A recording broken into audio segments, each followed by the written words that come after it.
اب میرے بھائیوں وہ حدیث میں آپ کو ورڈ بائی ورڈ پڑھ کے سناتا ہوں جو بخاری اور مسلم دونوں میں موجود ہے.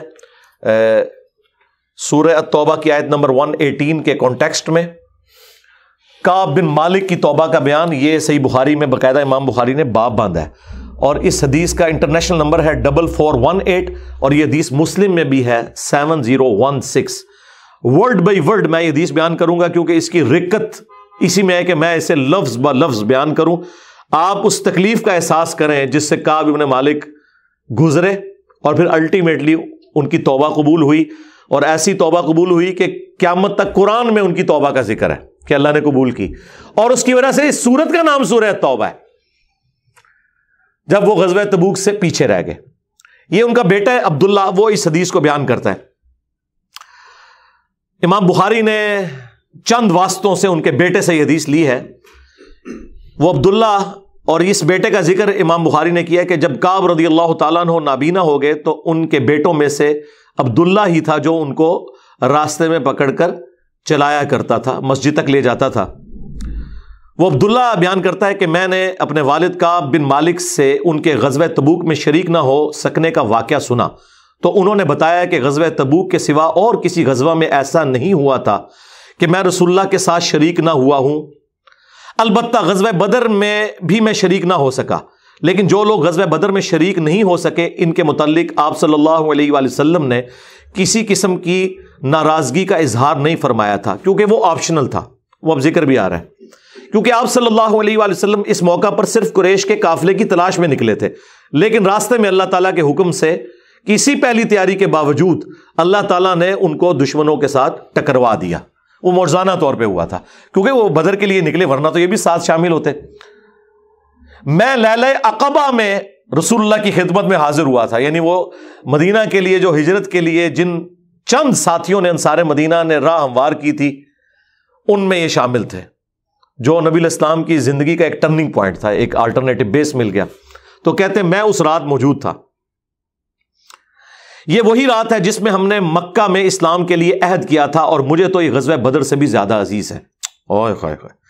اگرچہ بدر کا لوگوں کی زبانوں پر چرچا زیادہ ہے, میرا واقعہ یہ ہے کہ میں اپنی زندگی میں کبھی اتنا قوی اور اتنا صاحب مال نہیں ہوا تھا جتنا غزوہ تبوک کے موقع پر, جبکہ میں آپ صلی اللہ علیہ وآلہ وسلم کے ساتھ تبوک کے غزوے میں شریک نہ ہو سکا. خدا کی قسم اس سے پہلے کبھی میرے پاس 2 اونٹ بھی جمع نہیں ہوئے تھے, لیکن اس موقع پر میرے پاس 2 اونٹ تھے. آپ صلی اللہ علیہ وآلہ وسلم جب کسی غزوے کے لیے تشریف لے جاتے تو آپ ذو معنی الفاظ استعمال کیا کرتے تھے, یعنی کوڈ ورڈز جن کے 2 معنی بنتے ہیں. وہ بخاری مسلم میں آیا کہ نبی الاسلام کہتے تھے کل ہم مشرق کی طرف جائیں گے, اور صحابہ کہتے ہیں ہم سمجھتے تھے کہ ہم نے مغرب کی طرف جانا ہے تاکہ جو منافقین ہیں وہ ہماری خبر لیک نہ کر سکیں. لیکن غزوہ تبوک وہ موقع تھا کہ گرمی بڑی سخت تھی, سفر بہت لمبا تھا, ریگستانی سفر تھا, اور دشمن کی فوج بھی کثرت سے تھی. رومن امپائر 700 کلومیٹر ریگستانی سفر, تمام مشکلات سامنے تھیں. اس لیے آپ صلی اللہ علیہ وآلہ وسلم نے مسلمانوں سے اس غزوے کے متعلق بہت تفصیل کے ساتھ بتا دیا تھا. یعنی یہ ظاہر ایک مشکل وقت تھا تو حضور نے کھول کے بیان کیا کہ بھائی ادھر ہی جا رہے ہیں. یعنی مطلب یہ ہے کہ جو یہ نعرے لگاتے ہیں نا کہ غلامی رسول میں موت بھی قبول ہے اور ٹکٹ کٹا لے اپنا, تاکہ اس کے مطابق پوری طرح تیاری کر لیں. چنانچہ آپ صلی اللہ علیہ وآلہ وسلم نے اس کی سمت بھی نشاندہی کر دی جدھر سے آپ کا جانے کا ارادہ تھا. مسلمان بھی آپ علیہ السلام کے ساتھ بہت زیادہ تھے, اتنے کہ کسی رجسٹر میں سب کے ناموں کا لکھنا بہت مشکل تھا. کعب کہتے ہیں کہ کوئی بھی شخص اگر اس غزوے میں شریک نہ ہونا چاہتا تو وہ خیال کر سکتا تھا کہ اس کی غیر حاضری کا کسی کو پتہ نہیں چلے گا سوائے اس کے کہ اس کے متعلق وحی نازل ہو.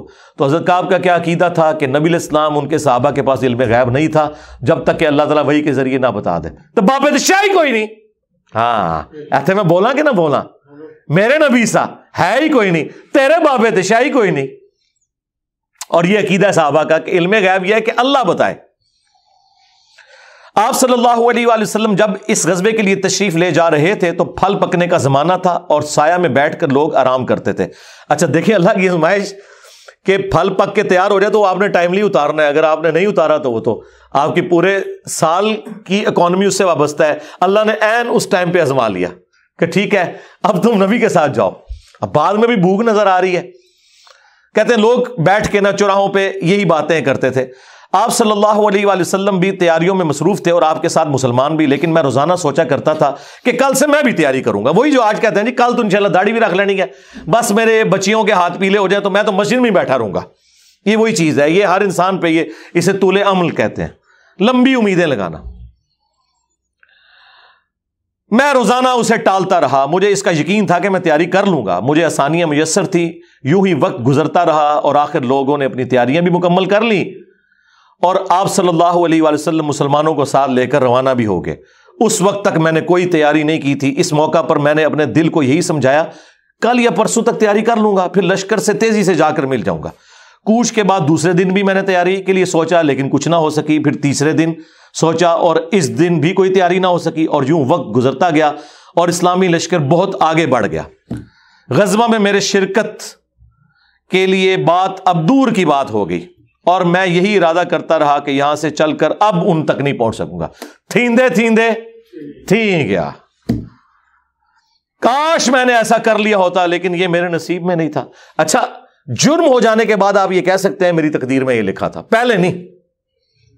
ہاں، وہ تو پھر اللہ پہ آپ بہتان مان دیں گے نا کہ میں نماز اس لیے نہیں پڑھ رہا کہ اللہ نے میرا مقدر کیا ہے کہ میں اگلی نماز نہ پڑھوں. نہ، ہاں بعد میں آپ کہہ سکتے ہیں کہ میری تقدیر میں لکھا تھا کہ میں اتنا بدبخت ہوں کہ میں نماز چھوڑوں گا، اور وہ چھوڑوں گا اپنی مرضی سے. اللہ نے تو اپنے علم سے فورسی کیا ہے. آپ صلی اللہ علیہ وآلہ وسلم کے تشریف لے جانے کے بعد جب میں باہر نکلتا تو مجھے بڑا دکھ ہوتا، اوئے ہوئے، کیونکہ یا تو وہ لوگ نظر آتے تھے جن کے چہروں سے نفاق ٹپکتا تھا. ہاں، اب پیچھے رہنے والے تو وہ تھے جو ہے ہی منافقین تھے شکلوں سے، ٹھیک ہے، یا پھر وہ لوگ تھے جنہیں اللہ نے معذور اور ضعیف قرار دے کر معاف کر دیا تھا. وہ سورہ التوبہ میں 92 نمبر آیت میں گزرا ہے نا کہ وہ لوگ پھر رسول اللہ سے اس حال میں واپس ہوتے ہیں کہ ان کی آنکھیں آنسوؤں سے تر ہوتی ہیں کہ نہ حضور انہیں کوئی سواری دے سکتے ہیں، غریب لوگ ہیں. اور وہ لوگ بھی جو مریض ہیں ان کو اللہ تعالیٰ نے اس حوالے سے چھٹکارا دے دیا. آپ صلی اللہ علیہ وآلہ وسلم نے میرے بارے میں کسی سے کچھ نہیں پوچھا، لیکن جب آپ تبوک پر پہنچے تو وہیں ایک مجلس میں آپ نے دریافت کیا کہ کعب نے کیا کیا. آپ نظروں میں تو تھا نا جی، خاص بندے جو ہوتے ہیں وہ نظروں میں تو ہوتے ہیں. یعنی یہ تو ایکسپیکٹ ہی نہیں نہ کیا جا سکتا کہ مین ٹیم ممبر پیچھے رہ جائے. تو اس سے اندازہ لگائے کہ حضرت کعب بن مالک کو چھوٹے بندے نہیں تھے. بنو سلمہ کے ایک صاحب نے کہا یا رسول اللہ اس کے غرور نے اسے آنے نہیں دیا. اس پر حضرت معاذ ابن جبل بولے تم نے بری بات کہی. یا رسول اللہ خدا کی قسم ہمیں ان کے متعلق خیر کے سوا اور کچھ معلوم نہیں. تو نبی علیہ السلام نے اس کے جواب میں کچھ نہیں فرمایا. دیکھیں انہوں نے پوری رپورٹ لی ہے پیچھے سے کہ کیا کچھ ہوتا رہا وہاں. اب حضور نے کوئی ورڈنگ دی، ظاہر ہے نبی علیہ السلام کو بھی غصہ تھا. کعب بن مالک رضی اللہ تعالیٰ نے بیان کیا کہ جب مجھے معلوم ہوا کہ نبی علیہ السلام واپس تشریف لا رہے ہیں تو اب مجھ پر فکر سوار ہونے لگی اور میرا ذہن کوئی ایسا جھوٹا بہانہ تلاش کرنے لگا جس سے میں کل حضرت کی ناراضگی سے بچ سکوں. دیکھیں وہ بھی عام انسان تھے، اتنے اولو العزم صحابہ، لیکن ظاہر نفس تو ہر بندے کے ساتھ لگا ہے. وہ بھی سوچ رہے ہیں کہ یار چلو میں بہانہ کر لوں گا، کوئی مجبوری تھی. اوئے ہوئے ہوئے ہوئے. اپنے گھر کے ہر عقل مند آدمی سے اس کے متعلق میں نے مشورہ بھی کی، لیکن جب مجھے معلوم ہوا کہ نبی علیہ السلام مدینے سے بالکل قریب آ چکے ہیں تو غلط خیالات میرے ذہن سے بالکل نکل گئے اور مجھے یقین ہو گیا کہ اس معاملے میں جھوٹ بول کر اپنے آپ کو کسی طرح محفوظ نہیں کر سکتا. چنانچہ میں نے سچی بات کہنے کا پختہ ارادہ کر لیا. صبح کے وقت حضرت جب تشریف لائے تو آپ صلی اللہ علیہ وآلہ وسلم جب کسی سفر سے واپس آتے تھے تو آپ کی یہ مبارک عادت تھی کہ پہلے مسجد میں تشریف لے جا کر 2 رکعت نوافل پڑھتے، پھر لوگوں کے ساتھ مجلس میں بیٹھتے. جب آپ اس عمل سے فارغ ہو چکے تو آپ کی خدمت میں لوگ آنے لگے جو غزوہ میں شریک نہیں ہوئے تھے اور قسم کھا کھا کر اپنے عذر بیان کرنے لگے، اور ایسے لوگوں کی تعداد 80 کے قریب تھی. یعنی 80 لوگ ایسے تھے جو جھوٹے بہانے لگا رہے تھے. آپ صلی اللہ علیہ وآلہ وسلم نے ان کے ظاہر کو قبول فرما لیا اور ان سے دوبارہ سے عہد بھی لے لیا، ان کے لیے دعائے مغفرت بھی کی. دیکھو جی، آپ لوگ تو کہتے ہیں کوئی بزرگ دعا کر دے، حضور نے بھی دعائے مغفرت کر دی ہے، لیکن اللہ نے کراس پھیر دیا ہے. ہاں یہ ذہن میں رکھیں. آپ نے بہانہ بھی قبول کر لیا، دوبارہ سے بیعت بھی کر لی، چلو تجدید عہد بھی ہو گیا جی. اگر بیعت ٹوٹ گئی تو دوبارہ ہو گئی، اور دعا بھی کر دی اور ان کے باطن کو اللہ کے سپرد کر دیا. کیا بات ہے جی. یہ میرے نبی کا ہی جگر ہے جی، شکلوں سے بھی پہچان لیا ہے، صحابہ اگر پہچان ہے کا باطن کا معاملہ اللہ جانے، اس کے بندے جانے۔ اس کے بعد میں حاضر ہوا، میں نے سلام کیا تو آپ علیہ السلام مسکرائے، آپ کی مسکراہٹ میں ناراضگی تھی۔ آپ نے فرمایا آؤ، میں چند قدم چل کر آپ کے سامنے بیٹھ گیا۔ آپ نے مجھ سے دریافت کیا کہ تم غزوہ میں کیوں شریک نہیں ہوئے، کیا تم نے کوئی سواری نہیں خریدی تھی؟ میں نے عرض کیا میرے پاس سواری موجود تھی، اللہ کی قسم اگر میں آپ کے سوا کسی دنیا دار شخص کے سامنے آج بیٹھا ہوتا تو کوئی نہ کوئی بہانہ کر لیتا اور اس کی ناراضگی سے بچ جاتا۔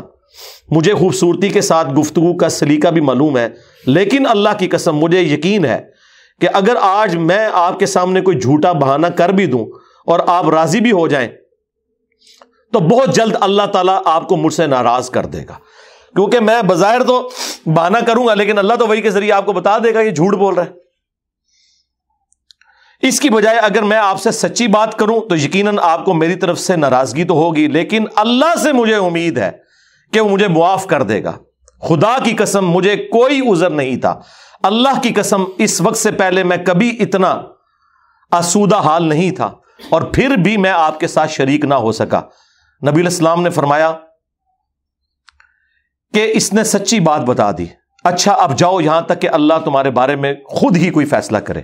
میں اٹھ گیا اور میرے پیچھے بنو سلمہ کے کچھ لوگ بھی دوڑے آئے اور مجھ سے کہنے لگے اللہ کی قسم ہمیں تمہارے متعلق یہ معلوم نہیں تھا کہ اس سے پہلے تم نے کوئی گناہ کیا ہو، تم نے تو بڑی غلطی کی۔ آپ علیہ السلام کے سامنے ویسے ہی کوئی بہانہ کر دیتے جیسا کہ دوسرے لوگوں نے کیا، تمہارے گناہ کے لیے نبی علیہ السلام کا استغفار ہی کافی ہو جاتا، وہی جو کچھ بھی ہے تیرے محبوب کی امت سے ہے۔ لیکن سرکار یہ کعب بن مالک تھے، ان کو پتا تھا، اور مشورہ دینے والے بھی صاحب ہیں، دیکھو کیا مشورہ دے رہے ہیں کہ کو بہانہ کر لینا سی، حضور نے دعا کرنی سی۔ مینٹالٹی اس زمانے میں بھی اس طرح ہی تھی، یہ نہ سمجھیں آج کے لوگ ہی کہتے ہیں، اس زمانے میں بھی ڈھیلے مسلمان تو تھے، تو حضور نے تیرے لیے دعا کر دینی تھی، تو نے تو یہ کام۔ اللہ کی قسم ان لوگوں نے مجھے اتنی ملامت کی کہ مجھے خیال آیا کہ واپس جا کر کوئی جھوٹا بہانہ کر ہی آؤں۔ اندازہ کرو ایڈا انہوں نے جناب انہوں نے کیتا کہ چلو ٹھیک ہے میں ان جا کے بہانہ کر لوں۔ پھر میں نے ان سے پوچھا کیا میرے علاوہ کسی اور نے بھی کوئی ایسا عذر بیان کیا ہے؟ تو انہوں نے بتایا کہ ہاں 2 حضرات اور ہیں جنہوں نے معذرت کی جس طرح تم نے کی، اور انہیں بھی وہی جواب ملا جو تمہیں ملا۔ میں نے پوچھا وہ کون ہے؟ تو انہوں نے بتایا کہ مرارہ بن ربیع اور ہلال بن امیہ رضی اللہ عنہما۔ ان 2 ایسے صحابہ کا نام انہوں نے لے دیا جو صالح تھے اور اصحاب بدر بھی تھے، ان کا طرز عمل میرے لیے نمونہ بن گیا۔ انہوں نے کہا اگر یہ 2 بدری صحابی بھی ان کے ساتھ بھی یہی کچھ ہوا ہے نا تو میں اچھے لوگوں کی فہرست میں اب شامل ہو جاؤں، میں اب پکا رہوں۔ ان کا طرز عمل میرے لیے نمونہ بن گیا۔ چنانچہ انہوں نے جب ان بزرگوں کا نام لیا تو میں اپنے گھر چلا آیا۔ آپ علیہ السلام نے لوگوں کو ہم سے بات چیت کرنے سے ممانعت کر دی۔ لو جی سوشل بائیکاٹ ہو گیا۔ اللہ اکبر۔ بہت سے لوگ جو غزوے میں شریک نہیں ہوئے تھے ان میں سے صرف ہم 3 تھے، لوگ ہم سے الگ رہنے لگے اور سب لوگ بدل گئے۔ ایسا نظر آتا تھا کہ ہم سے ساری دنیا بدل گئی ہے، ہمارا اس سے کوئی واسطہ ہی نہیں۔ 50 دن تک ہم اسی حال میں رہے۔ میرے 2 ساتھیوں نے تو اپنے گھروں سے نکلنا ہی چھوڑ دیا، ہر وقت روتے رہتے تھے، لیکن میرے اندر ہمت تھی، میں باہر نکلتا تھا، مسلمانوں کے ساتھ نماز میں بھی شریک ہوتا تھا اور بازاروں میں بھی گھومتا تھا، لیکن کوئی شخص مجھ سے بولتا نہیں تھا۔ میں نبی علیہ السلام کی خدمت میں بھی حاضر ہوتا، آپ کو سلام بھی کرتا۔ جب آپ نماز کے بعد مجلس میں بیٹھتے تو میں اس کی جستجو میں لگا رہتا کہ دیکھوں سلام کا جواب دیتے ہیں یا نہیں، اور میری نظر حضور کے ہونٹوں کی طرف ہوتی کہ جواب میں ہلے یا نہیں۔ کنکھیوں سے دیکھتے رہتے، اب حضور جواب بھی نہیں دے رہے۔ پھر میں کوشش کرتا کہ آپ کے قریب ہی نماز پڑھوں، اور میں آپ کو کنکھیوں سے دیکھتا رہتا ایسے کر کے۔ جب میں اپنی نماز میں مشغول ہو جاتا تو رسول اللہ میری طرف دیکھتے، لیکن جو ہی میں آپ کی طرف دیکھتا تو آپ رخ انور پھیر لیتے۔ ظاہر ہے حضور کو بھی تو محبت تھی اپنے صحاب کے ساتھ، حضور دیکھتے تھے، وہ جب یعنی اپنی ناراضگی کا اظہار وہ اگر نماز میں بھی حضور کی طرف دیکھ رہے ہیں تو حضور چہرہ انور پھیر لیتے۔ تو میں ایک دن ابو قتادہ کے باغ کی دیوار پر چڑھ گیا، وہ میرے چچا زاد بھائی تھے اور مجھے ان سے بہت گہرا تعلق تھا۔ میں نے انہیں سلام کیا، لیکن اللہ کی قسم انہوں نے بھی میرے سلام کا جواب نہیں دیا۔ میں نے کہا ابو قتادہ تمہیں اللہ کی قسم کیا تم نہیں جانتے کہ اللہ اور اس کا رسول سے مجھے کتنی محبت ہے؟ انہوں نے کوئی جواب نہیں دیا. میں نے دوبارہ ان سے یہی سوال کیا, اللہ کی قسم دے کر پوچھا, لیکن وہ پھر بھی خاموش رہے. میں نے پھر اللہ کا واسطہ دے کر ان سے سوال کیا. اس مرتبہ انہوں نے صرف اتنا کہا, اللہ اور اس کا رسول زیادہ بہتر جانتے ہیں. دیکھیں جی اس بات کا جواب انہوں نے کہا, بھائی اللہ کے نبی نے منع کیا ہے, اب بائی کاٹ ہے تیرا. اللہ اکبر. اس پر میرے آنسو پھوٹ پڑے. میں واپس چلا آیا اور دیوار پر چڑھ کر نیچے باہر اترا. پھر وہ بیان کرتے ہیں کہ ایک دن مدینہ کے بازار میں جا رہا تھا کہ شام کا ایک کاشتکار جو کہ غلہ بیچنے مدینہ آیا تھا پوچھ رہا تھا کعب بن مالک کہاں رہتے ہیں. لوگوں نے میری طرف اشارہ کیا, وہ میرے پاس آیا اور غسان جو بادشاہ تھا رومن امپائر کا, اس کا ایک خط مجھے دیا. وہ جو اس کا ایک سمجھ لیں چھوٹی چھوٹی جو امپائر کے اندر بنی ہوئی تھی ان میں سے ایک کا وہ گورنر تھا. اس خط میں لکھا تھا کہ مجھے معلوم ہوا ہے کہ تمہارے صاحب یعنی رسول اللہ صلی اللہ علیہ وآلہ وسلم نے تمہارے ساتھ زیادتی کی ہے, نعوذ باللہ. اللہ نے تمہیں کوئی ذلیل ہونے کے لیے پیدا تو نہیں کیا کہ تمہارا حق ضائع کیا جائے. تم ہمارے پاس آ جاؤ, ہم تمہارے ساتھ بہتر سلوک کریں گے. یعنی دشمن کی فوج کے ہیڈ کی طرف سے خط آیا. جب میں نے یہ خط پڑھا تو میں نے کہا کہ ایک اور امتحان آ گیا. اچھا جی سرکار, ایک خط کسی اور کو لایا ہو کہ جی اے دیکھ لو یا رسول اللہ منو تے بڑی آفر جے. یہاں لوگ دنیا دار لوگ ہی کرتے ہیں نا جی, مجھے فلاں جگہ سے آفر ہو رہی ہے. لیکن جو اہل ایمان ہے وہ تو کہتے ہیں کہ یار میں اس لیول پہ گر گیا ہوں کہ اب کافر بھی مجھے بلا رہے ہیں. انہوں نے یہ رزلٹ نکالا, چونکہ مومن تھے نا. میں نے اس خط کو تندور میں جلا دیا. ان 50 دنوں میں سے جب 40 دن گزر گئے تو نبی علیہ السلام کا ایلچی میرے پاس آیا اور اس نے کہا کہ رسول اللہ نے حکم دیا ہے کہ اپنی بیوی کے قریب نہ جاؤ. میں نے پوچھا میں اسے طلاق دے دوں یا پھر مجھے کیا کرنا ہے؟ تو انہوں نے کہا نہیں, طلاق نہیں دینی, صرف جدا ہو جاؤ. میرے دونوں ساتھیوں کو جنہوں نے میری طرح معذرت کی تھی یہی حکم ملا. میں نے اپنی بیوی سے کہا کہ اپنے میکے چلی جاؤ, اس وقت تک وہیں رہو جب تک کہ اللہ تعالیٰ اس معاملے کا کوئی فیصلہ نہ کر دے. کعب کہتے ہیں کہ ہلال بن امیہ کی بیوی رسول اللہ کی خدمت میں حاضر ہوئی اور عرض کیا یا رسول اللہ وہ تو بہت بوڑھے اور کمزور ہیں, ان کے پاس کوئی خادم بھی نہیں, کیا اگر میں ان کی خدمت کر دیا کروں تو آپ ناپسند تو نہیں فرمائیں گے؟ بیوی دیکھو جی, بیوی خامد کو کچھ سمجھ نہیں رہی, رسول اللہ سے جا کے پوچھ رہی ہے صلی اللہ علیہ وسلم. تو نبی الاسلام نے فرمایا صرف وہ تم سے صحبت نہ کریں. انہوں نے عرض کیا اللہ کی قسم وہ تو کسی چیز کے لیے حرکت ہی نہیں کر رہے. جب سے آپ ان سے ناراض ہوئے ہیں وہ دن اور آج کا دن ان کے آنسو تھمنے میں نہیں آتے. میرے گھر کے بعض لوگوں نے کہا کہ جس طرح ہلال بن امیہ کی بیوی نے ان کے لیے اجازت لے لی تو آپ بھی جا کے اجازت لے لیں. اب دیکھیں لوگ مشورے دے رہے ہیں. میں نے کہا خدا کی قسم میں اس کے لیے رسول اللہ سے اجازت نہیں لوں گا. میں جوان ہوں, معلوم نہیں جب اجازت لینے جاؤں تو حضور کیا فرما دیں. ان کو یہ بھی خطرہ تھا کہ میں یہ جاؤں تو یہ نہ ہو کہ حضور اور ناراض ہو جائیں, اگر کوئی چانس بھی ہے نا بچنے کے تو وہ بھی ختم ہو جائے. دیکھیں نہیں کتنا گاڈ اورینٹڈ بندہ ہے جی, اللہ اکبر. اس طرح 10 دن اور گزر گئے. جب رسول اللہ صلی اللہ علیہ وآلہ وسلم نے ہمیں بات چیت کرنے کی ممانعت فرمائی تھی, اس کو 50 دن پورے ہو گئے. 50ویں رات کی صبح کو جب میں فجر کی نماز پڑھ چکا اور اپنے گھر کی چھت پر بیٹھا ہوا تھا, اس طرح جیسا کہ اللہ تعالیٰ نے ذکر کیا وہ ہم آیت پڑھ چکے ہیں, سورہ توبہ کی آیت نمبر 118, جس میں تھا نا کہ زمین وسعت کے باوجود تنگ ہو گئی اور ان کا دم گھٹنے والا تھا. میرا دم گھٹ رہا تھا, زمین اپنی تمام وسعتوں کے باوجود میرے لیے تنگ ہوتی جا رہی تھی. میں نے ایک پکارنے والے کی پکار سنی جو سلع کی پہاڑی پر چڑھ کر بلند آواز سے کہہ رہا تھا اے کعب بن مالک تمہیں بشارت ہو, اے کعب بن مالک تمہیں بشارت ہو. انہوں نے بیان کیا کہ یہ سنتے ہی میں سجدے میں گر پڑا اور مجھے یقین ہو گیا کہ اب اللہ کی طرف سے فراخی ہو جائے گی. فجر کی نماز کے بعد رسول اللہ صلی اللہ علیہ وآلہ وسلم نے اللہ کی بارگاہ میں ہماری توبہ کی قبولیت کا اعلان کر دیا. لوگ میرے پاس بشارت دینے کے لیے آنے لگے اور میرے 2 ساتھیوں کو بھی جا کر بشارت دی. ایک صاحب زبیر بن عوام اپنا گھوڑا دوڑاتے ہوئے آئے. ادھر قبیلہ اسلم کے ایک صحابی نے پہاڑی پر چڑھ کر آواز دی اور وہ آواز گھوڑے سے زیادہ تیز تھی. جن صحابی نے پہاڑی سے آواز دی تھی جب وہ میرے پاس بشارت دینے آئے تو میں نے اپنے دونوں کپڑے اتار کر بشارت کی خوشی میں انہیں دے دیے. اللہ کی قسم اس وقت ان 2 کپڑوں کے سوا دینے کے لیے میرے پاس اور کچھ نہ تھا. پھر میں نے ابو قتادہ سے 2 کپڑے ادھارے مانگے اور رسول اللہ کی خدمت میں حاضر ہوا. جوگ در جوگ لوگ مجھ سے ملاقات کرتے جا رہے تھے اور مجھے توبہ کی قبولیت پر بشارت دیتے جا رہے تھے۔ اللہ کی بارگاہ میں توبہ کی قبولیت مبارک ہو۔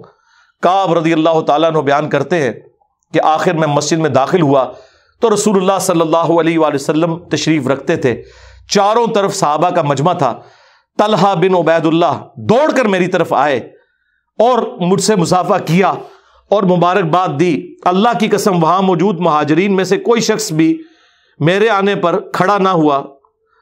طلحہ رضی اللہ تعالیٰ عنہ کا یہ احسان میں کبھی نہیں بھولوں گا کہ انہوں نے کھڑے ہو کر میرا استقبال کیا۔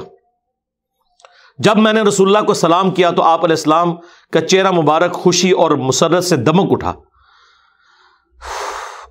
اس مبارک دن کے لیے تمہیں بشارت ہو، اس مبارک دن کے لیے تمہیں بشارت ہو جو تمہاری عمر کا سب سے مبارک دن ہے۔ واقعی جی، اس سے بڑی کوئی مبارک بات نہیں ہو سکتی کسی شخص کے لیے کہ اللہ تعالیٰ اس کی توبہ کی اناؤنسمنٹ کرتے اور پھر قیامت تک قرآن میں وہ آیات پڑھی جائیں۔ انہوں نے بیان کیا کہ میں نے عرض کیا یا رسول اللہ یہ بشارت آپ کی طرف سے ہے یا اللہ کی طرف سے؟ فرمایا نہیں، اللہ کی طرف سے۔